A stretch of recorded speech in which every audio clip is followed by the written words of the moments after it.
What's going on, everybody? This is Chris Classic dropping a car vlog. Hope you guys are having a wonderful day. Nobody tells you that God loves you. Christ loves you, and I love you as well. I'm praying for you. Hope you guys are praying for me. Make sure you subscribe to the Take Home Podcast, where I talk about professional wrestling topics, and I put up my matches as Classic Alpha professional wrestler of 13 years. Make sure you also subscribe to C3 Ultimate Wrestling. That is me and my wife's professional wrestling company. Our next show, next week, August 30th, the 11th hour, Dyer, Indiana, Harold's private venue. Get your tickets on Eventbrite now. 5 stellar matches. And since we are talking about 5, tickets are $5 off on Eventbrite right now, but there'll be $5 more at the door. General admission bars. Yesterday, WWE and a whole bunch of news outlets, they released that September 20th will be the ESPN's first streaming wrestling events called Wrestlepalooza.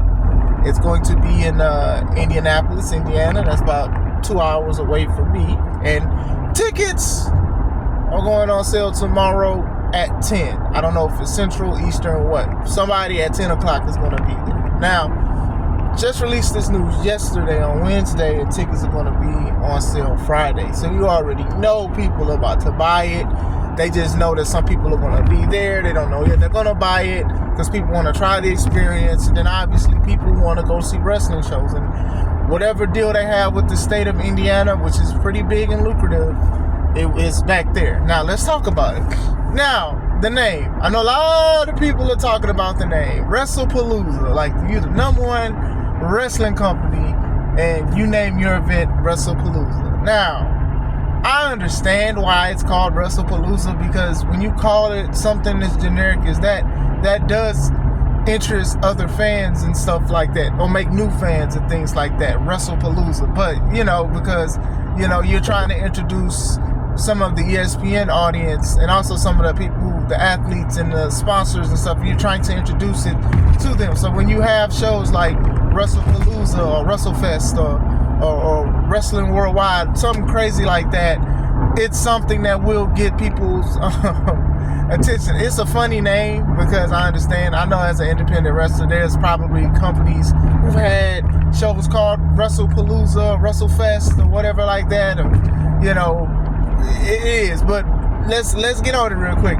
Wrestlepalooza does sound like one of those shows that your grandmother or your mother gets you tickets for. Like, you wanted WrestleMania tickets. You told your mother you wanted WrestleMania tickets, and then she was just walking somewhere and she saw a sign that said Wrestlepalooza. So she's like, oh, that's what my son wants. Your parents be wanting to get you stuff, and they try so hard, and I'm a parent too, so I can say this. They try so hard, but it's like they don't listen. You wanted a Sega Genesis, and they wanted to give you a Nintendo, and that's not what you wanted. You wanted the Sega. So you wanted WrestleMania tickets, right? But you got Wrestlepalooza instead. It also sounds like one of those shows that's like in the parking lot of a car dealership or something that shows up on the radio. At Nissan's Automobile Shop, get your tickets for Wrestlepalooza, Indianapolis, Indiana. It's gonna be Taco Tony against Microwave Mike. Who's gonna win? Get your tickets for Wrestlepalooza now. It does sound like very generic, but like I said, sometimes you need a generic name to get general audiences and things like that. And most likely Wrestlepalooza is going to be the WrestleMania for ESPN, just like Crown Jewel is the WrestleMania for Saudi Arabia and everything that they do over there.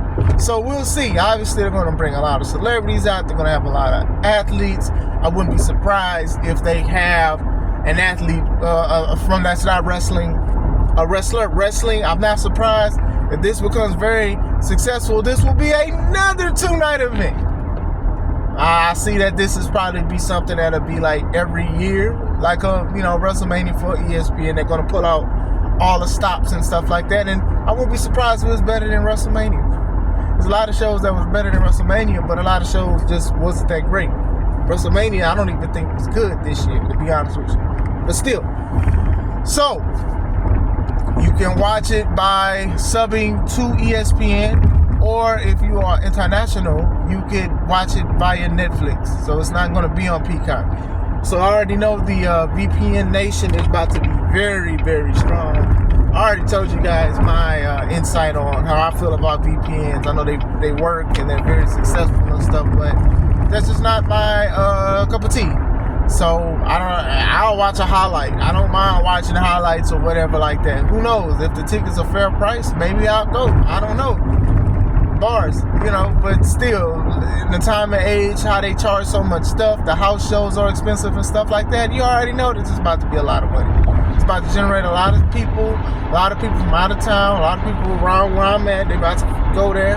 And I'm not mad at WWE for doing that. That's the model that works. I can sit here and talk about, okay, the prices are crazy and stuff like that, but if fans are buying them in droves, then that model's working for them. They're also doing premium passes and stuff like that, sort of like what WrestleMania did and probably SummerSlam, where you get exclusive things, you get exclusive access and stuff like that. So I do feel like if this becomes successful, it will be a 2-night event or whatever like that. Almost every country or business or app or company, I feel like, they have any business with WWE, they're going to have their version of a WrestleMania, right?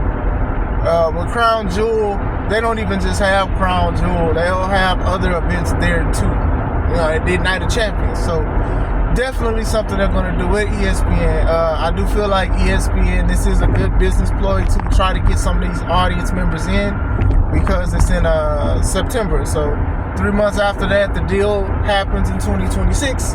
So you want to basically get ready. 4 months if you want to be technical. Okay, I know, but still, shout out to y'all. But still, I do think this is a big thing, obviously. Some people do feel a certain way. I mean, like I said, WWE is going to WWE at the end of the day. If it works for them, it's going to work for them or whatever like that. Some people are now thinking about if they're going to pay their light bill or are they going to go to Indianapolis for Wrestlepalooza. And John Cena is featured. There's Seth Rollins, Cody Rhodes, Becky Lynch, Drew McIntyre. The big names, the big hitters and stuff like that. So we don't know who's all going to wrestle. We don't know what's going to happen with that, but it's just how they're going to move. It's just what they're going to do at a generic wrestling name, Wrestlepalooza by WWE. So we'll see where it goes. Obviously, they're going to mold what the show, especially after Clash in Paris. I don't know when Clash in Paris is. I ain't gonna lie to y'all. Most of the time, I find out the show is happening the week of, because I don't be looking at dates and stuff. I look at the highlights and then I usually get off of it before WWE plays the music to promote whatever show that they have coming up. That's just me. But still, what do you guys think? Are you interested in Wrestlepalooza? Do you think it's going to be great? How many celebrities are going to be there? How many athletes are going to be there? How many of them are going to wrestle? And if this is very successful, you guys know it's going to be a 2-night event. ESPN exclusive. WWE ESPN. That's what I would have called it. I would have called the show WWE ESPN. I think that sounds slightly better than Wrestlepalooza. But let me know what you guys think. I hope you guys have a wonderful day. This is Chris Classic. Let's take it home.